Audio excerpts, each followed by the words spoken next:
আজকের পৃথিবীতে কোটি কোটি মুসলমান তাকিয়ে আছে এক মানুষের দিকে, ইমাম মাহদী। সবাই তার আগমনের অপেক্ষায়। বিশ্বাস করা হয় তিনি আসবেন মুসলমানদের নেতৃত্ব দিতে এবং সেই নেতৃত্ব বিশ্বব্যাপী ছড়িয়ে পড়বে। কিন্তু প্রশ্ন থেকেই যায়, ইমাম মাহদী কবে আসবেন, তিনি কেমন হবেন? এই বিশ্বাস কি শুধু ইসলামে, নাকি পৃথিবীর অন্য ধর্মগুলোতেও এর ইঙ্গিত আছে? আর সবচেয়ে গুরুত্বপূর্ণ বিষয় হল ইমাম মাহদী কিভাবে এই আধুনিক বিশ্বের সুপার পাওয়ারদের মোকাবিলা করবেন। চলুন জেনে নেই। আসলে বিভিন্ন ধর্মগ্রন্থে একজন মুক্তিদাতা বা মেসায়ার কথা বলা হয়েছে, যিনি অন্ধকার সময়ে আসবেন, পৃথিবীতে শান্তি প্রতিষ্ঠা করবেন। এই ধারণার প্রতিচ্ছবি আমরা পাই ইসলাম, খ্রিস্ট ধর্ম, ইহুদি ধর্ম, হিন্দু ধর্ম, এমনকি বৌদ্ধ ধর্ম ও জরথুস্ট্র ধর্মেও। ইসলামে এই আশার নাম ইমাম মাহদী। তিনি হবেন এমন একজন নেতা যিনি নির্যাতিতদের মুক্তি দেবেন, সত্য ও ন্যায় ফিরিয়ে আনবেন। এই ধারণা রাসূলুল্লাহ সাল্লাল্লাহু আলাইহি ওয়াসাল্লাম নিজেই দিয়েছেন। তার বর্ণনা অনুযায়ী মাহদী তখন আসবেন যখন পৃথিবী জুলুমে ভরে যাবে। এমনটা আগেও ঘটেছে। যখন মানুষ সীমা অতিক্রম করেছিল, তখন আল্লাহ পাঠিয়েছিলেন নূহ আলাইহিস সালামকে। তিনি 950 বছর মানুষকে সতর্ক করেছিলেন, কিন্তু তারা তার কথা শোনেনি। তখন আল্লাহ তাকে আদেশ দেন একটি নৌকা বানাতে। তিনি সব জাতির কিছু কিছু প্রাণী সহ সেই নৌকায় উঠে পড়লেন। তারপর আসে বিশাল বন্যা, যা সব অন্যায় ধুয়ে নিয়ে যায়। এরপর সেই নৌকাতেই শুরু হয় মানবতার নতুন অধ্যায়।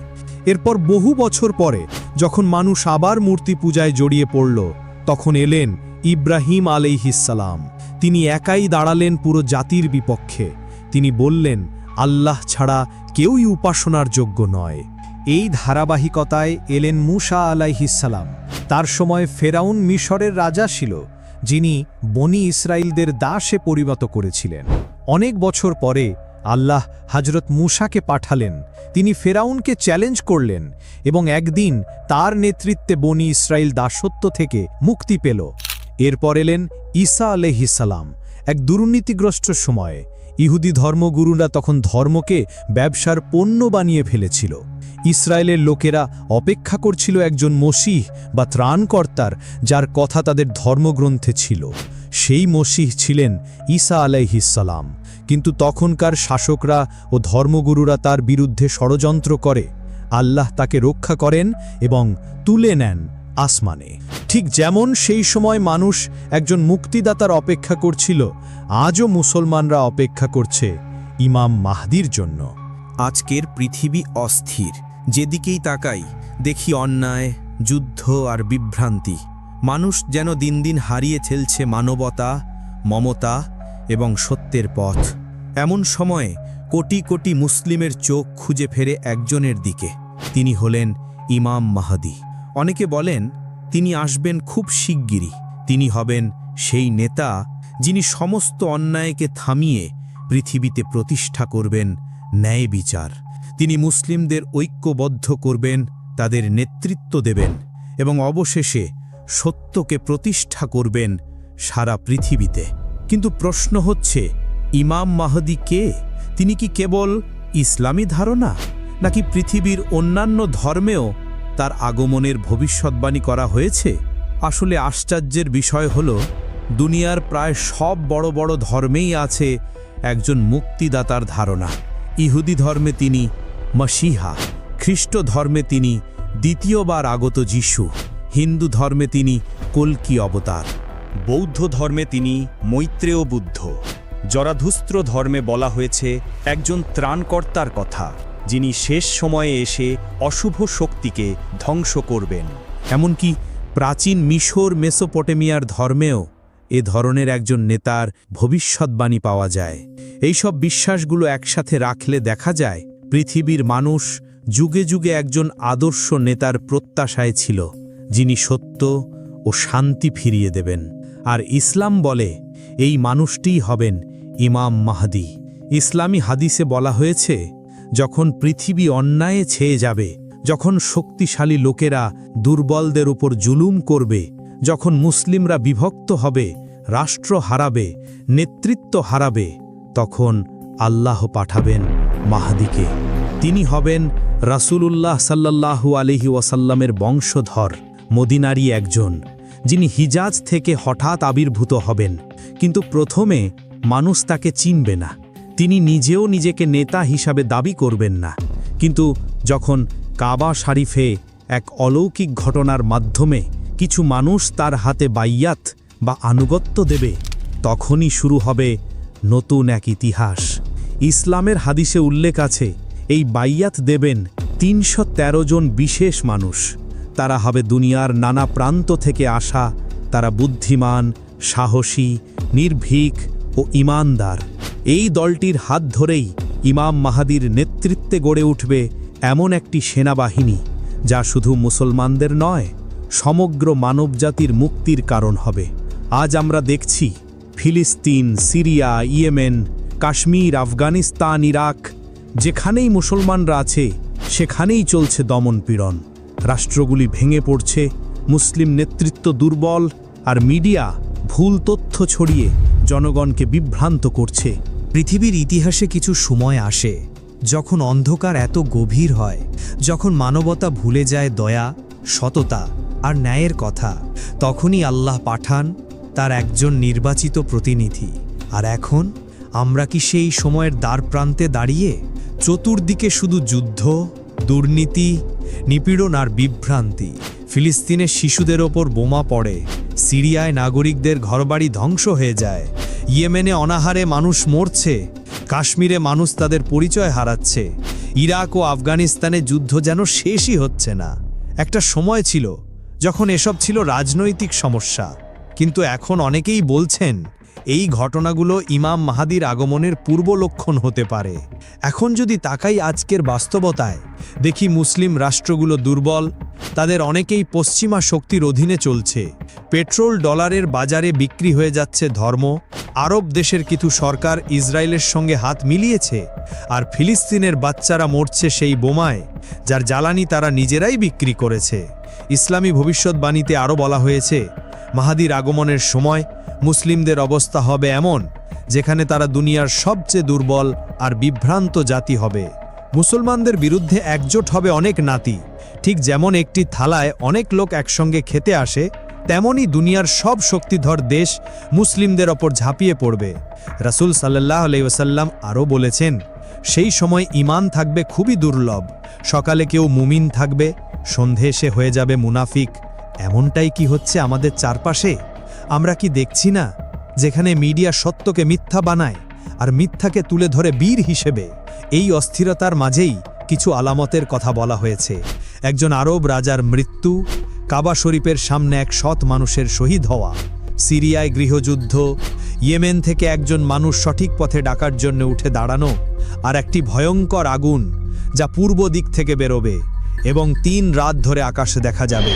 অনেকে বলেন এটি হয়তো পারমাণবিক বিস্ফোরণ হতে পারে, যা পূর্ব দেশ ইরান থেকে ঘটবে। আরেকটি ভবিষ্যৎবাণী হল, মাহদির ৩১৩ জন অনুসারী আসবেন বিশ্বের নানা প্রান্ত থেকে। তারা হবেন সাহসী, জ্ঞানী, ধার্মিক, যাদের অধিকাংশকেই মানুষ চিনবে না, কিন্তু আল্লাহ তাদের চেনেন। তারাই হবেন সেই দল যারা মাহদির হাতে বায়াত দেবে, আর দুনিয়ার ইতিহাসের নতুন অধ্যায় শুরু হবে। অনেকেই আজ প্রশ্ন করে, মাহদি কি বাস্তব নাকি শুধু একটি বিশ্বাস? কিন্তু যদি আমরা চারপাশের বাস্তবতা দেখি, তাহলে আমরা বুঝতে পারি বেশিরভাগ আলামত ইতোমধ্যেই আমাদের চোখের সামনে ঘটছে। ইমাম মাহদি একজন নেতা হবেন, কিন্তু কোনো সাধারণ নেতা নয়। তিনি হবেন এমন একজন যিনি কেবল একটি জাতিকে নয়, সারা মানবতাকে অন্যায় থেকে মুক্ত করবেন। কিন্তু প্রশ্ন হল, এই কাজ তিনি একা করবেন না। তার পাশে থাকবে একটি বিশেষ দল, যাদের সংখ্যা হবে ৩১৩ জন। এই সংখ্যা শুধু কাকতালীয় নয়। ইতিহাস মনে করিয়ে দেয়, ইসলামের প্রথম যুদ্ধ বদর যুদ্ধেও ছিল ঠিক ৩১৩ জন মুসলমান। তারা ছিল সাহসী, আত্মত্যাগী, আল্লাহর ওপর ভরসাকারী। ঠিক তেমনি ইমাম মাহদির অনুসারীরাও হবেন বিশ্বের নানা প্রান্ত থেকে আগত, যারা দুনিয়ার চোখে অজানা কিন্তু আল্লাহর দরবারে মহান।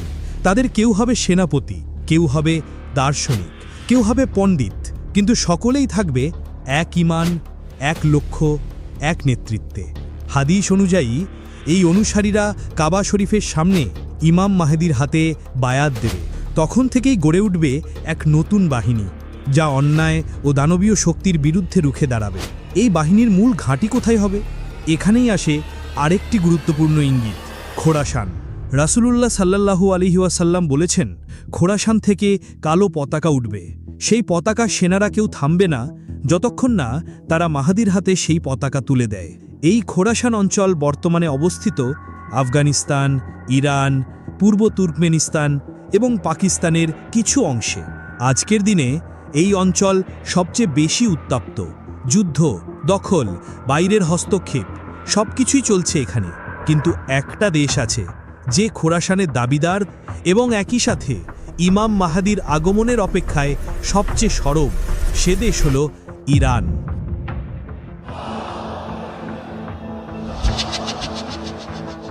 ইরান শুধু একটি রাষ্ট্র নয়, বরং সেখানে ইসলামী নেতৃত্বের ভিত্তি গড়ে উঠেছে ইমাম মাহাদি ভিত্তিক চেতনার ওপর। ইরানে এখনও খোরাসান নামে একটি প্রদেশ আছে, আর সেখানকার ধর্মীয় নেতৃত্ব স্পষ্ট বলে, আমরা মাহাদির আগমনের জন্য প্রস্তুতি হচ্ছি।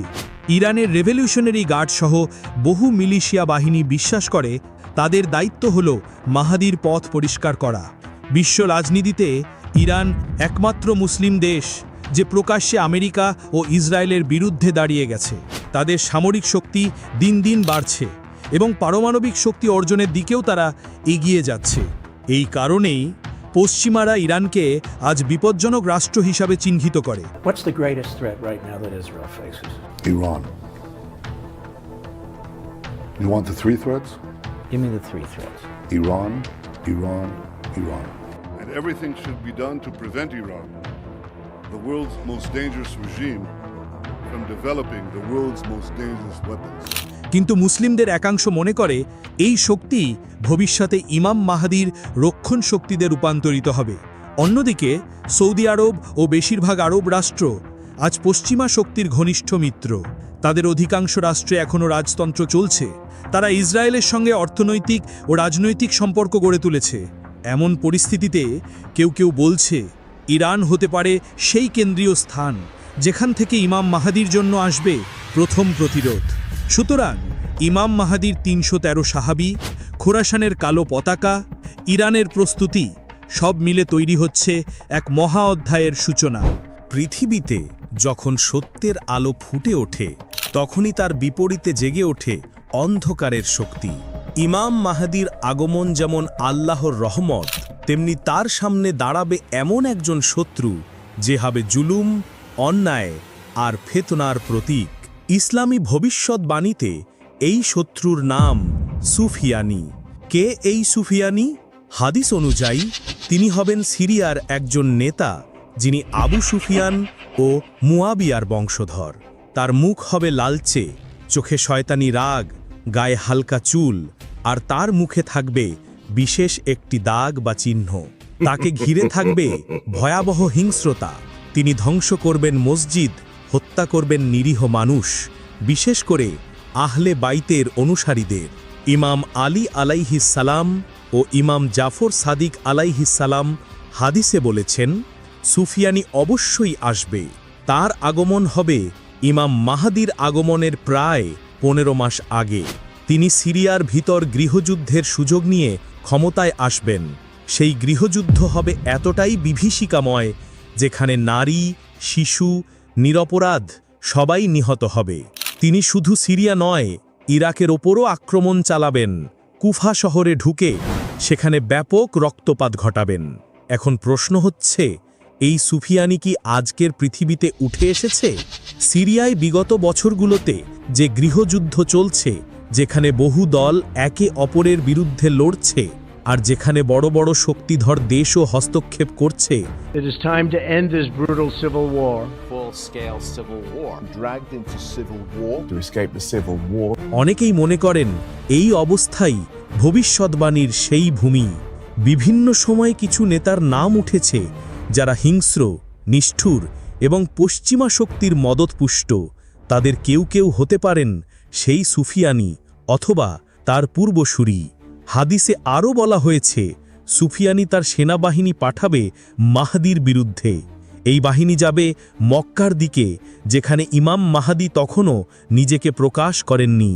কিন্তু অলৌকিকভাবে এই বাহিনী বাইদা নামে এক মরুভূমিতে গিয়ে মাটির নিচে ধসে যাবে। আল্লাহর পক্ষ থেকে হবে এমন এক আশ্চর্য ঘটনা, যা দেখে মানুষ চিনে নেবে এই মানুষ মাহদি ছাড়া আর কেউ হতে পারে না। এরপরই শুরু হবে মুখোমুখি যুদ্ধ। একদিকে ইমাম মাহাদি ও তার সাথীরা, অন্যদিকে সুফিয়ানি ও তার অত্যাচারী বাহিনী। এই যুদ্ধ হবে সিরিয়া ও ইরাকের মধ্যবর্তী স্থানে, হবে খুবই রক্তক্ষয়ী ও ইতিহাস পরিবর্তনকারী। হাদিসে আছে ইমাম মাহাদি এই যুদ্ধে জয়লাভ করবেন, সুফিয়ানি ধ্বংস হবে, আর দুনিয়া দেখতে পাবে সত্য কখনো পরাজিত হয় না। এই যুদ্ধের পর অনেক মুসলমান তার আনুগত্য প্রকাশ করবে, আর তার নেতৃত্বে গড়ে উঠবে এক শক্তিশালী ইমানদার উম্মাহ। এই হচ্ছে ইমাম মাহাদি ও সুফিয়ানি প্রথম মুখোমুখি সংঘর্ষ। একটি যুদ্ধ যা কেবল মানুষ আর অস্ত্রের নয়, বরং ঈমান ও ফিতনার, আলো ও অন্ধকারের যুদ্ধ। ইমাম মাহাদি যখন সুফিয়ানিকে পরাজিত করবেন, তখন পৃথিবী বুঝে যাবে এক নতুন অধ্যায় শুরু হয়ে গেছে। যে নেতা এতদিন চুপচাপ ছিলেন, যাকে মানুষ চিনত না, তার নাম এখন ছড়িয়ে পড়বে দুনিয়ার এক প্রান্ত থেকে আর এক প্রান্তে। এই জয়ের পর ইমাম মাহাদির সেনাবাহিনী আরও দৃঢ়ভাবে সংগঠিত হবে। মুসলিমরা যারা এতদিন বিচ্ছিন্ন ও নির্যাতিত ছিল, তাদের মধ্যে জাগবে নতুন সাহস। তখন ইমাম মাহাদি এগিয়ে যাবেন সেই দিকে যেখানে মুসলমানরা সবচেয়ে বেশি নির্যাতিত, সেই দেশ হিন্দুস্তান। হাদিস ও ইসলামী ভবিষ্যৎবাণী অনুযায়ী মাহাদি ভারত জয় করবেন, কারণ সেখানে তখন মুসলিমদের উপর চলবে দমনপীড়ন। তার নেতৃত্বে মুসলিম বাহিনী হিন্দুস্তানে প্রবেশ করবে, অন্যায়কারী শাসকদের পরাজিত করবে, আর সৎ ও নির্যাতিত মানুষদের মুক্তি দেবে। এই জয় হবে কেবল ভূখণ্ডের নয়, একটি আদর্শের জয়, সত্যের ওপর ভিত্তি করে গড়ে ওঠা নেতৃত্বের বিজয়। ইমাম মাহাদির এই অগ্রগতি দেখে বিশ্বের অন্যান্য শক্তিধর রাষ্ট্রগুলো, যেমন আমেরিকা, ইউরোপ ও ন্যাটো জোট, তার কাছে শান্তি চুক্তির প্রস্তাব পাঠাবে। তারা বুঝবে মাহদিকে সামরিকভাবে থামানো কঠিন, তাই তারা কূটনৈতিকভাবে তাকে ব্যবস্থাপনা করতে চাইবে। এই চুক্তি হবে, কিন্তু তা দীর্ঘস্থায়ী হবে না। হাদিসে বলা হয়েছে এই শান্তি চুক্তি একটি ফাঁদ হবে। এই চুক্তির পরে হঠাৎ করেই আবার যুদ্ধ শুরু হবে। এর পেছনে থাকবে এমন এক শক্তি যে অনেক বড়, অনেক ধূর্ত এবং বহুদিন ধরে এই পৃথিবীতে মিথ্যার রাজত্ব কায়েম করে রেখেছে। এই শক্তি হচ্ছে দাজ্জাল। দাজ্জালের আবির্ভাব হবে ইমাম মাহাদির উত্থানের কিছু সময় পরেই। তিনি হবেন একজন ব্যক্তি, কিন্তু তার ক্ষমতা হবে পুরো এক সাম্রাজ্যের মতো। তিনি হবেন মিথ্যার প্রতীক, যার চোখ থাকবে একটি আর অন্য চোখ অন্ধ। তার বাহিনী থাকবে আধুনিক প্রযুক্তিতে সুসজ্জিত, ড্রোন, রোবট, AI চালিত সেনাবাহিনী, আরও এমন সব অস্ত্র যা তখনকার দুনিয়ায় মানুষের কল্পনার বাইরে।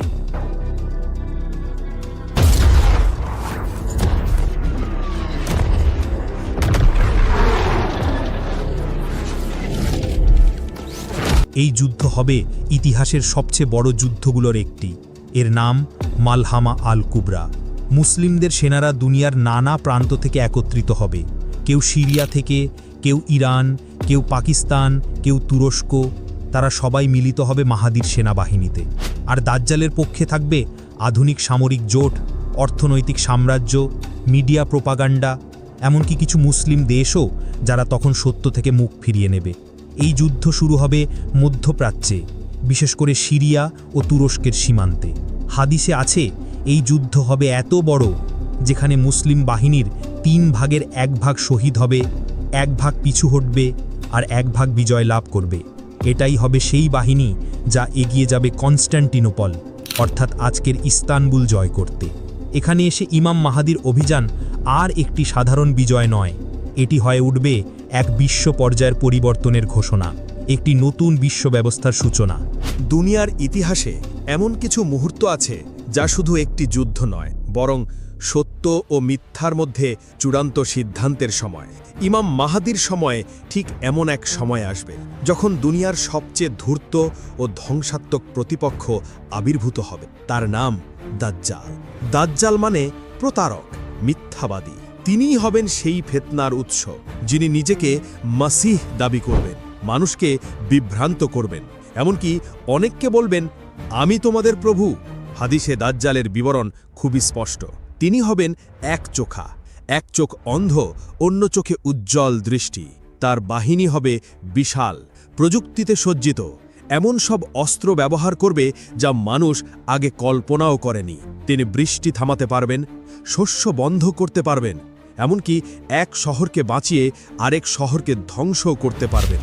সবকিছুই মানুষের বিশ্বাস নিয়ন্ত্রণের জন্যে। দাজ্জালকে অনুসরণ করবে বহু মানুষ, বিশেষ করে তারা যারা আগে থেকেই বিভ্রান্ত ছিল। এমনকি কিছু মুসলমানও তার ধোঁকায় পড়বে। তাকে অনুসরণ করবে ক্ষমতালোভী শাসক, মিডিয়ার প্রভাবশালী ব্যক্তিত্ব এবং কিছু নামধারী ইসলামপন্থীও। এই পরিস্থিতিতে ইমাম মাহাদির নেতৃত্বে মুসলিম বাহিনী প্রস্তুত হবে যুদ্ধের জন্যে। তারা সংঘর্ষে যাবে দাজ্জালের বাহিনীর সঙ্গে।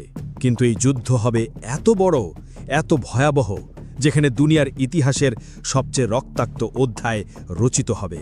ঠিক সেই সময় যখন দাজ্জাল জয়লাভের দ্বার প্রান্তে, আল্লাহ পাঠাবেন এক মহামানবকে। তিনি হবেন হজরত ঈসা আলাইহিস সালাম। হাদিসে আছে, ঈসা আলাইহিস সালাম নাজিল হবেন সিরিয়া শহরের একটি সাদা মিনারে, দুটি ফেরেশতার ডানার মাঝে, পূর্ব দিক থেকে আসা সোনালী আলোয় ভাসমান। তিনি নামার সাথে সাথে মুসলিম বাহিনী চিৎকার করে বলবে, আল্লাহু আকবার। ঈসা আলাইহিস সালাম মাহাদির সঙ্গে সাক্ষাৎ করবেন। মাহাদি তাকে নেতৃত্ব দিতে বলবেন, কিন্তু ঈসা আলাইহিস সালাম বলবেন, এই উম্মতের নেতা তুমি, আমি তোমার সৈনিক। এরপর ইমাম মাহাদির বাহিনীর অংশ হয়ে ঈসা আলাইহিস সালাম নেতৃত্ব নেবেন সেই চূড়ান্ত যুদ্ধের, যেখানে তিনি নিজ হাতে দাজ্জালকে হত্যা করবেন। হাদিসে বলছে, দাজ্জাল যখন ঈসা আলাইহিস সালামকে দেখবে তখন সে এমনভাবে গলে যাবে যেমন লবণ পানিতে গলে যায়। এই ঘটনার পর পৃথিবীতে শান্তি ফিরবে, সত্যের আলো আবার ছড়িয়ে পড়বে সবখানে। ঈসা আলাইহিস সালাম আরও কিছু বছর পৃথিবীতে থাকবেন। তিনি জানাবেন সত্য ধর্মের শিক্ষা, বিনষ্ট করবেন যে কোনো ধর্মীয় বিভ্রান্তি। এটা হবে এক নতুন যুগের সূচনা, একটা এমন পৃথিবী যেখানে থাকবে না অত্যাচার, থাকবে না যুদ্ধ, থাকবে কেবল সত্য, শান্তি ও আল্লাহর দয়া। এই পুরো যাত্রা সত্যের একা পথচলা থেকে শুরু করে ৩১৩ জন সাহাবী, সুফিয়ানির পরাজয়, ভারত জয়, বিশ্ব চুক্তি, দাজ্জালের ধোঁকা এবং ঈসা আলাইহিস সালামের আগমন, সব মিলিয়ে গড়ে তুলবে এক অলৌকিক অধ্যায়। ইমাম মাহাদির আগমন কেবল একটি ধর্মীয় বিশ্বাস নয়, এটি মানুষের চিরন্তন প্রত্যাশার নাম, ন্যায়, নেতৃত্ব আর মুক্তির স্বপ্ন। রাসূলুল্লাহ সাল্লাল্লাহু আলাইহি ওয়াসাল্লাম বলেছেন, শেষ জামানায় কঠিন সময় আসবে, কিন্তু যে মানুষ তখন ধৈর্য ধরবে সে যেন আমার সাথী। আজ যদি আপনি এই ভিডিওটি দেখে ঘুমাতে যাবার আগে, তবে জেনে রাখুন আশা এখনও আছে। আপনি যেখানেই থাকুন, হয়তো সেই ৩১৩ জনের একজন, হয়তো একজন যিনি সত্যের পক্ষে দাঁড়াতে পারেন, তবে মনে রাখবেন আপনার ঈমানই আপনার আসল পরিচয়।